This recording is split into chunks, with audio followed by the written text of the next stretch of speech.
Hello friends, সকলে কেমন আছো? আশা করি সবাই খুব ভালো আছো, আর আমিও খুব ভালো আছি।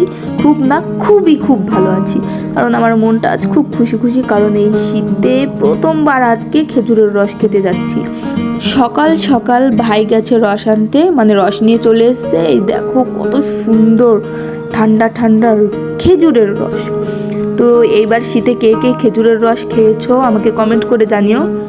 এই দেখো গ্লাসে পড়ছে, আর আমার তো খাওয়ার জন্য খেজুরের রস থেকে আমার গাল দিয়ে রস বেরোচ্ছে বেশি মনে হচ্ছে।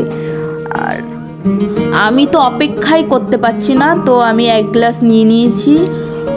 আর এটা খাওয়ার পর বলার মতো না, এত টেস্টি ছিল, একদম মন প্রাণ একদম জুড়িয়ে গেল। আর সকাল সকাল একদম ঠান্ডা ঠান্ডা খেজুরের রস খেতে যে কি মজা জানো তো। ছোটোবেলায় আগে আমার দাদু, মানে আমরা যখন ছোটো ছিলাম তখন আমার দাদুই খেজুর গাছ কাটতো।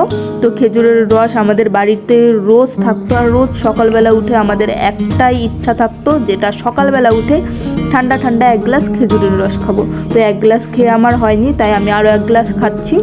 তো ছোটোবেলায় তো রোজ সকালে খেতাম, তো এখন তো আর সেটা নেই, আমার দাদুও নেই। আর এখন সেইভাবে খেজুরের রসও খেতে পারি না। তো তবে প্রতি বছরই আমরা কিনে এনে খাই। তো এইবার আমার ভাইয়ের একটা বন্ধু পাঠিয়েছে, তাদের বাড়িতে খেজুরের রস হয়, তারা গাছ কাটে, তারাই পাঠিয়েছে। তো তোমরা তাড়াতাড়ি কমেন্ট করো কে কে খেজুরের রস খেতে ভালোবাসো।